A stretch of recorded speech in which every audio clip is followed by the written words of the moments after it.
Biggest power move of 2011. Emeli Sande just got awarded the Critics' Choice today for Brit. Yeah. So I'm gonna say she's like become a little bit more powerful. So it's a bit like, I want to see how prestigious this fucking award is, isn't it? I just couldn't find anything on it. I know it's the critics and that, but there's a lot of awards out there that I'm like, alright, I can make my own fucking award and then give it to someone and then they're the next person to blow. I give 2 big power moves, yeah. Firstly, Tinie's success. A, his success in America, and B, his Blackberry deal was ridiculous for a UK urban artist. I think, what was it, $500,000? I think They so. did with Blackberry. Secondly, and there's a reason I say this, yeah, it's not just out the blue. Wretch charting is a massive power move, and the reason I say that, for real rap music and actual lyricism, the idea that an artist of a certain caliber would ever chart in this country was just unfathomable. When we were listening to Rodney P and Skinny Man or whatever, you just never believed that could happen. I can't stress how much I think Wretch charting is a massive power move. I've come from the UK urban scene from before it was the urban scene that people know of today, and the idea that we would have someone who's actually a lyricist hit the charts and sell records was unfathomable to us 10 years ago. So the fact that we've now got somebody that's making credible music and charting with that music, I think it's going to take a long time for people to actually look back and see how important that was and see just how many doors him charting actually opens. What about JB? That's That's a sick idea. Like when I saw that, I thought, oh It's a man. good idea, but I still wonder how many people are on that network. Yeah.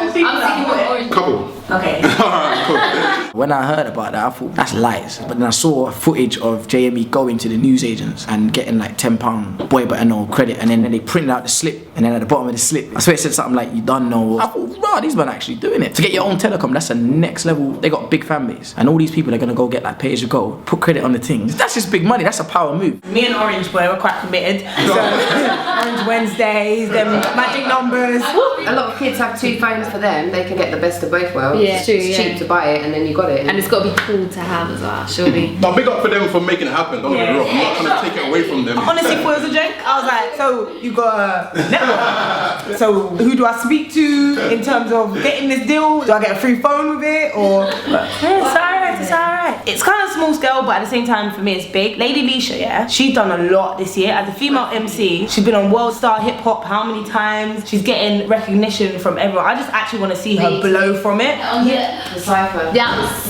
Actually, she was amazing, but I would like to point out that I think Jade has a girl crush. nah, she's just a cool girl. I like that she's short. I was like, That's definitely real. no, but I'm short as well.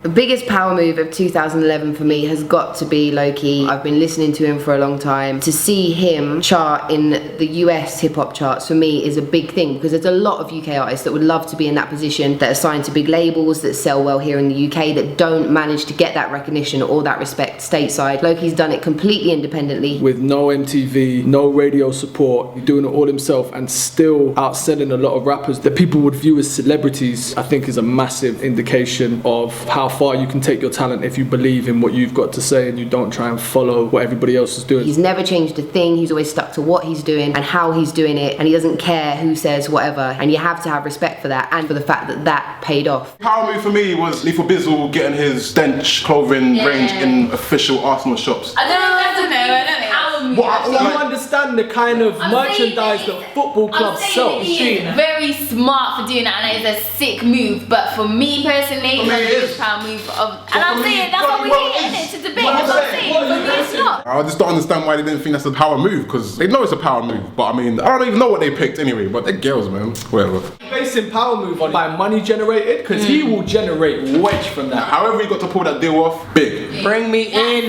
Lethal B. I think Lethal B's DENCH t-shirts, it is a power move, definitely. But then again, like the whole t-shirt game, it's been around since like 2009, 2008, since Napa days, when Boy Better Know already like sold out thousands and thousands. I'm not taking it away, like that's my dog, but like, you know, it's been done with the whole Boy Better Know mobile. That's just totally thinking out of the box. For him to sell DENCH to Arsenal, that sales pitch must have been top. What's that motherfucking Pongo guy? Emeli. That's it, there you go. Once he did that controversial lifting up his top and revealing something that's not been sanctioned by the FA, that news spread about like, oh shit, DENCH. DENCH. So I think it became almost like a novelty to be like DENCH, because it was done without it being authorized. So I think that was part of the wave of like, shit, maybe we should get this in and capitalize on that marketing. I don't even support Arsenal, but I just love the way that urban artists, grime artists should I even say, can just be like, yeah, I got a clothing line, bang, he managed to get it up in the Arsenal shop. That's a Premier League club. These are corporate motherfuckers. You're dealing with millions, dare I say billions of pounds and shit. So for him to be fucking with those kind of people, power move really for Bizzle. My power move 2011 is the fact that Charlie Sloth will be making moves onto Radio 1, which is amazing. Sick. That is sick. Obviously, it's sick to get on Radio 1 Extra, to then surpass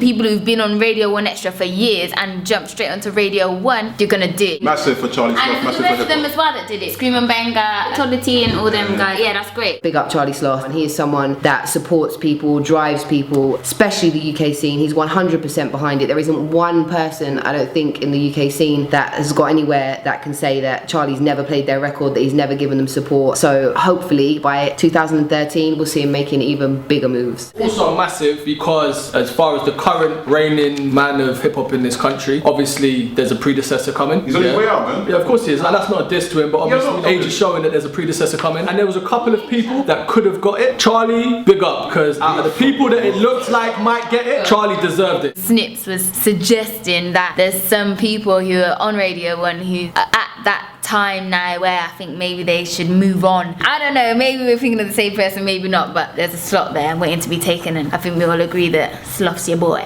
I would have been happy to see ManUK in there, I would have been happy to see Shorty Blitz in there, but it was looking like maybe one or two people were gonna get it, and I'm glad it was Charlie. There's no bullshit with Charlie, he supports what he likes, there's no politics involved. Yeah, big up. 2-3 years ago, he was known as an MC, but to come into the thing as a DJ and just literally leapfrog all the other DJs that basically thought they were next in line for the #1 spot, it's a boss move. Like, power move for me might even be undermining it. He came with a boss move. So yeah, big up on that one, man. Power to you, motherfucker.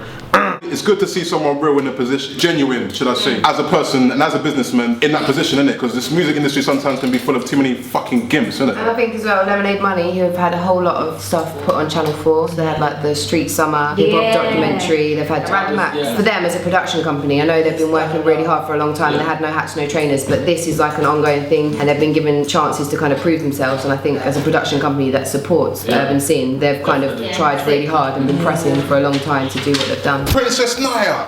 She's... Yeah, I don't know. Yes. Can you Google that? That's one that... Can you make it full screen? Gets on a level featuring Kano, Scorcher and Wretch. For me it's like, that track was progressive and I fucking loved the shit out of that. So I fucking loved it, you know what I'm saying?